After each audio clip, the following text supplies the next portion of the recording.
আপনার জীবনে কি এমন কখনো হয়েছে যখন আপনি একেবারে অসহায়, তখন হঠাৎ এমন একজন মানুষ আপনার পাশে এসে দাঁড়িয়েছেন যিনি আপনার সমস্ত সমস্যার সমাধান করে নিঃশব্দে চলে গেছেন। তখন হয়তো ভেবেছেন এটা কাকতালীয়, কিন্তু যদি বলি সেই মানুষটির রূপেই হয়তো হনুমানজি আপনার কাছে এসেছিলেন। এক ছোট্ট গ্রামে থাকতেন রঘুনাথ নামে এক দরিদ্র ভক্ত। তার ঘরে ছিল শুধু একটি ছোট্ট হনুমানজির মূর্তি। একদিন প্রচণ্ড বিপদে পড়ে তিনি সারা রাত হনুমানজির সামনে বসে কাঁদতে কাঁদতে বললেন, বাবা, আমার আর কিছুই চাই না, শুধু আমার পরিবারটাকে রক্ষা করো। পরদিন সকালে দরজায় কড়া নাড়ার শব্দ হলো। দরজা খুলে দেখলেন এক অচেনা বৃদ্ধ দাঁড়িয়ে আছেন। বৃদ্ধ তার হাতে একটি থলি দিয়ে বললেন, তোমার যে সমস্যার কথা তুমি কাল রাতে বলেছিলে তার সমাধান হয়ে যাবে। রঘুনাথ অবাক হয়ে জিজ্ঞেস করলেন, আপনি কে? বৃদ্ধ শুধু মৃদু হেসে বললেন, যাকে তুমি ডাকছিলে আমি তারই পাঠানো মানুষ। এই কথা বলে তিনি চলে গেলেন। রঘুনাথ বাইরে ছুটে গেলেন, কিন্তু কোথাও তাকে খুঁজে পেলেন না। ঘরে ফিরে হনুমানজির মূর্তির দিকে তাকাতেই তার চোখে জল এসে গেল। তিনি বুঝলেন হনুমানজি হয়তো তার প্রার্থনা শুনেছেন, কিন্তু তিনি এসেছিলেন এমন এক রূপে যেটা রঘুনাথ চিনতেই পারেননি। তাই মনে রাখবেন, ভগবান সবসময় অলৌকিকভাবে সামনে এসে দাঁড়ান না, কখনো তিনি একজন মানুষের সাহায্যের মাধ্যমেও আসেন, কখনো একটি সুযোগের মাধ্যমেও আসেন। তাই বিপদে পড়ে কখনো বলবেন না হনুমানজি আমার কথা শুনছে না। হয়তো তিনি শুনছেন আর নীরবে আপনার জন্য রাস্তা তৈরি করছেন। জয় শ্রীরাম, জয় বজরংবলী। যদি ভিডিওটি ভালো লাগে তাহলে অবশ্যই চ্যানেলটিকে সাবস্ক্রাইব করুন এবং কমেন্টে জয় শ্রীরাম, জয় বজরংবলী মহারাজ লিখতে একেবারেই ভুলবেন না। তাহলে আসুন আমরা সেই বিশেষ মন্ত্রটি শ্রবণ করি। অঞ্জনানন্দনম বীরম জানকী শোকনাশনম কপিসমাসহন্তারম বন্দে লঙ্কাভয়ঙ্করম। অঞ্জনানন্দনম বীরম জানকী শোকনাশনম কপিসমাসহন্তারম বন্দে লঙ্কাভয়ঙ্করম। অঞ্জনানন্দনম বীরম জানকী শোকনাশনম কপিসমাসহন্তারম বন্দে লঙ্কাভয়ঙ্করম। অঞ্জনানন্দনম বীরম জানকী শোকনাশনম কপিসমাসহন্তারম বন্দে লঙ্কাভয়ঙ্করম। অঞ্জনানন্দনম বীরম জানকী শোকনাশনম কপিসমাসহন্তারম বন্দে লঙ্কাভয়ঙ্করম। অঞ্জনানন্দনম বীরম জানকী শোকনাশনম কপিসমাসহন্তারম বন্দে লঙ্কাভয়ঙ্করম। অঞ্জনানন্দনম বীরম জানকী শোকনাশনম কপিসমাসহন্তারম বন্দে লঙ্কাভয়ঙ্করম। অঞ্জনানন্দনম বীরম জানকী শোকনাশনম কপিসমাসহন্তারম বন্দে লঙ্কাভয়ঙ্করম। অঞ্জনানন্দনম বীরম জানকী শোকনাশনম কপিসমাসহন্তারম বন্দে লঙ্কাভয়ঙ্করম। অঞ্জনানন্দনম বীরম জানকী শোকনাশনম কপিসমাসহন্তারম বন্দে লঙ্কাভয়ঙ্করম। অঞ্জনানন্দনম বীরম জানকী শোকনাশনম কপিসমাসহন্তারম বন্দে লঙ্কাভয়ঙ্করম। অঞ্জনানন্দনম বীরম জানকী শোকনাশনম कपीसमासहन्तारं वन्दे लङ्काभयङ्करम् अञ्जनानन्दनं वीरं जानकीशोकनाशनं कपीसमासहन्तारं वन्दे लङ्काभयङ्करम् अञ्जनानन्दनं वीरं जानकीशोकनाशनं कपीसमासहन्तारं वन्दे लङ्काभयङ्करम् अञ्जनानन्दनं वीरं जानकीशोकनाशनं कपीसमासहन्तारं वन्दे लङ्काभयङ्करम् अञ्जनानन्दनं वीरं जानकीशोकनाशनं कपीसमासहन्तारं वन्दे लङ्काभयङ्करम् अञ्जनानन्दनं वीरं जानकीशोकनाशनं कपीसमासहन्तारं वन्दे लङ्काभयङ्करम् अञ्जनानन्दनं वीरं जानकीशोकनाशनं कपीसमासहन्तारं वन्दे लङ्काभयङ्करम् अञ्जनानन्दनं वीरं जानकीशोकनाशनं कपीसमासहन्तारं वन्दे लङ्काभयङ्करम् अञ्जनानन्दनं वीरं जानकीशोकनाशनं कपीसमासहन्तारं वन्दे लङ्काभयङ्करम् अञ्जनानन्दनं वीरं जानकीशोकनाशनं कपीसमासहन्तारं वन्दे लङ्काभयङ्करम् अञ्जनानन्दनं वीरं जानकीशोकनाशनं कपीसमासहन्तारं वन्दे लङ्काभयङ्करम् अञ्जनानन्दनं वीरं जानकीशोकनाशनं कपीसमासहन्तारं वन्दे लङ्काभयङ्करम् अञ्जनानन्दनं वीरं जानकीशोकनाशनं कपीसमासहन्तारं वन्दे लङ्काभयङ्करम् अञ्जनानन्दनं वीरं जानकीशोकनाशनं कपीसमासहन्तारं वन्दे लङ्काभयङ्करम् अञ्जनानन्दनं वीरं जानकीशोकनाशनं कपीसमासहन्तारं वन्दे लङ्काभयङ्करम् अञ्जनानन्दनं वीरं जानकीशोकनाशनं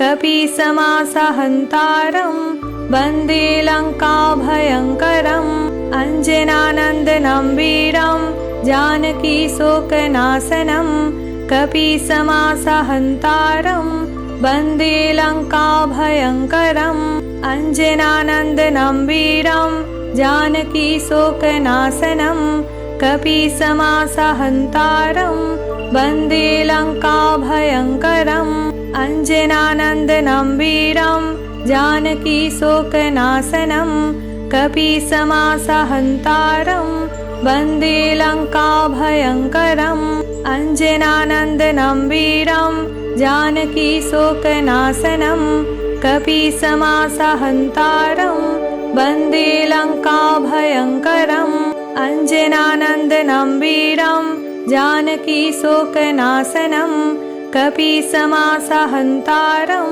वन्दे लङ्काभयङ्करम् अञ्जनानन्दनं वीरं जानकीशोकनाशनं कपीसमासहन्तारं वन्दे लङ्काभयङ्करम् अञ्जनानन्दनं वीरं जानकीशोकनाशनं कपीसमासहन्तारं वन्दे लङ्काभयङ्करम् अञ्जनानन्दनं वीरं जानकीशोकनाशनं कपीसमासहन्तारं वन्दे लङ्काभयङ्करम् अञ्जनानन्दनं वीरं जानकीशोकनाशनं कपीसमासहन्तारं वन्दे लङ्काभयङ्करम् अञ्जनानन्दनं वीरं जानकीशोकनाशनं कपीसमासहन्तारं वन्दे लङ्काभयङ्करम् अञ्जनानन्दनं वीरं जानकीशोकनाशनं कपीसमासहन्तारं वन्दे लङ्काभयङ्करम् अञ्जनानन्दनं वीरं जानकीशोकनाशनं कपीसमासहन्तारं वन्दे लङ्काभयङ्करम् अञ्जनानन्दनं वीरं जानकीशोकनाशनं कपीसमासहन्तारं वन्दे लङ्काभयङ्करम् अञ्जनानन्दनं वीरं जानकीशोकनाशनं कपीसमासहन्तारं वन्दे लङ्काभयङ्करम् अञ्जनानन्दनं वीरं जानकीशोकनाशनं कपीसमासहन्तारं वन्दे लङ्काभयङ्करम् अञ्जनानन्दनं वीरं जानकीशोकनाशनं कपीसमासहन्तारं वन्दे लङ्काभयङ्करम् अञ्जनानन्दनं वीरं जानकीशोकनाशनं कपीसमासहन्तारं वन्दे लङ्काभयङ्करम् अञ्जनानन्दनं वीरं जानकीशोकनाशनं कपीसमासहन्तारं वन्दे लङ्काभयङ्करम् अञ्जनानन्दनं वीरं जानकीशोकनाशनं कपीसमासहन्तारं वन्दे लङ्काभयङ्करम् अञ्जनानन्दनं वीरं जानकीशोकनाशनं कपीसमासहन्तारं वन्दे लङ्काभयङ्करम् अञ्जनानन्दनं वीरं जानकीशोकनाशनं कपीसमासहन्तारं वन्दे लङ्काभयङ्करम् अञ्जनानन्दनं वीरं जानकीशोकनाशनं कपीसमासहन्तारं वन्दे लङ्काभयङ्करम् अञ्जनानन्दनं वीरं जानकीशोकनाशनं कपीसमासहन्तारं वन्दे लङ्काभयङ्करम् अञ्जनानन्दनं वीरं जानकीशोकनाशनं कपीसमासहन्तारं वन्दे लङ्काभयङ्करम् अञ्जनानन्दनं वीरं जानकीशोकनाशनं कपीसमासहन्तारं वन्दे लङ्काभयङ्करम् अञ्जनानन्दनं वीरं जानकीशोकनाशनं कपीसमासहन्तारं वन्दे लङ्काभयङ्करम् अञ्जनानन्दनं वीरं जानकीशोकनाशनं कपीसमासहन्तारं वन्दे लङ्काभयङ्करम् अञ्जनानन्दनं वीरं जानकीशोकनाशनं कपीसमासहन्तारं वन्दे लङ्काभयङ्करम् अञ्जनानन्दनं वीरं जानकीशोकनाशनं कपीसमासहन्तारं वन्दे लङ्काभयङ्करम् अञ्जनानन्दनं वीरं जानकीशोकनाशनं कपीसमासहन्तारं वन्दे लङ्काभयङ्करम् अञ्जनानन्दनं वीरं जानकीशोकनाशनं कपीसमासहन्तारं वन्दे लङ्काभयङ्करम् अञ्जनानन्दनं वीरं जानकीशोकनाशनं कपीसमासहन्तारं वन्दे लङ्काभयङ्करम् अञ्जनानन्दनं वीरं जानकीशोकनाशनं कपीसमासहन्तारं वन्दे लङ्काभयङ्करम् अञ्जनानन्दनं वीरं जानकीशोकनाशनं कपीसमासहन्तारं वन्दे लङ्काभयङ्करम् अञ्जनानन्दनं वीरं जानकीशोकनाशनं कपीसमासहन्तारं वन्दे लङ्काभयङ्करम् अञ्जनानन्दनं वीरं जानकीशोकनाशनं कपीसमासहन्तारं वन्दे लङ्काभयङ्करम् अञ्जनानन्दनं वीरं जानकीशोकनाशनं कपीसमासहन्तारं वन्दे लङ्काभयङ्करम् अञ्जनानन्दनं वीरं जानकीशोकनाशनं कपीसमासहन्तारं वन्दे लङ्काभयङ्करम् अञ्जनानन्दनं वीरं जानकीशोकनाशनं कपीसमासहन्तारं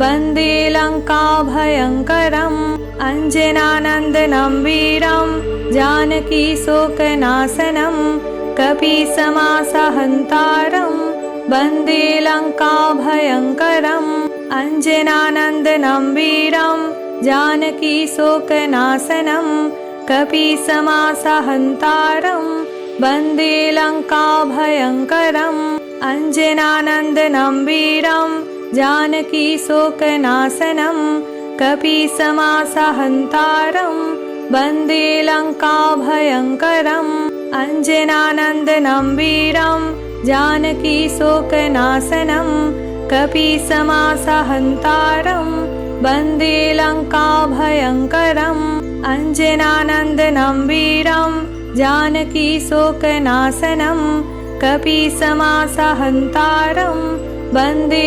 लङ्काभयङ्करम् अञ्जनानन्दनं वीरं जानकीशोकनाशनं कपीसमासहन्तारं वन्दे लङ्काभयङ्करम् अञ्जनानन्दनं वीरं जानकीशोकनाशनं कपीसमासहन्तारं वन्दे लङ्काभयङ्करम् अञ्जनानन्दनं वीरं जानकीशोकनाशनं कपीसमासहन्तारं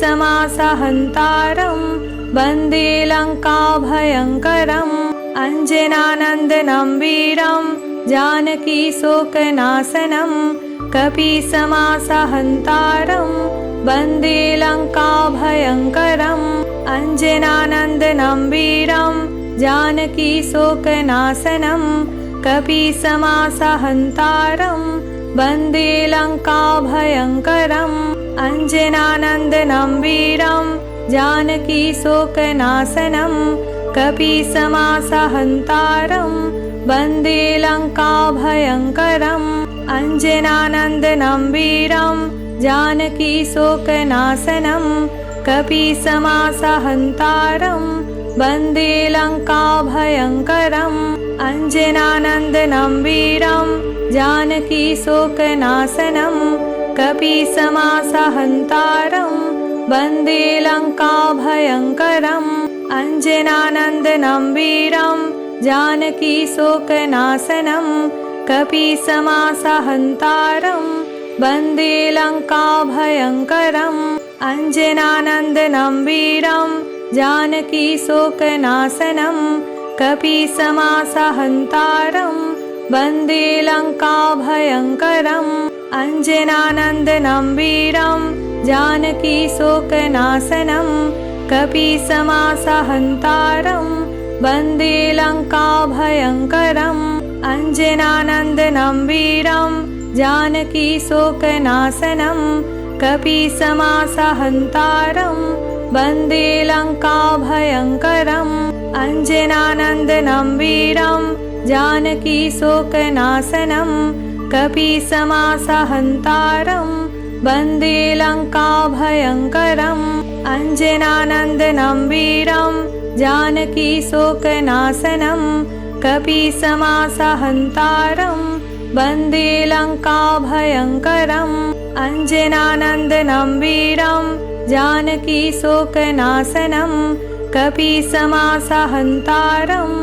वन्दे लङ्काभयङ्करम् अञ्जनानन्दनं वीरं जानकीशोकनाशनं कपीसमासहन्तारं वन्दे लङ्काभयङ्करम् अञ्जनानन्दनं वीरं जानकीशोकनाशनं कपीसमासहन्तारं वन्दे लङ्काभयङ्करम् अञ्जनानन्दनं वीरं जानकीशोकनाशनं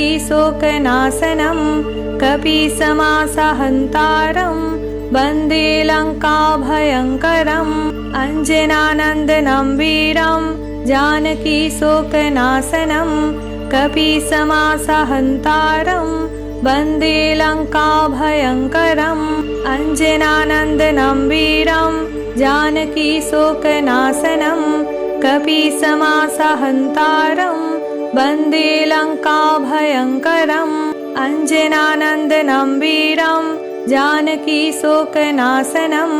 कपीसमासहन्तारं वन्दे लङ्काभयङ्करम् अञ्जनानन्दनं वीरं जानकीशोकनाशनं कपीसमासहन्तारं वन्दे लङ्काभयङ्करम् अञ्जनानन्दनं वीरं जानकीशोकनाशनं कपीसमासहन्तारं वन्दे लङ्काभयङ्करम् अञ्जनानन्दनं वीरं जानकीशोकनाशनं कपीसमासहन्तारं वन्दे लङ्काभयङ्करम् अञ्जनानन्दनं वीरं जानकीशोकनाशनं कपीसमासहन्तारं वन्दे लङ्काभयङ्करम् अञ्जनानन्दनं वीरं जानकीशोकनाशनं कपीसमासहन्तारं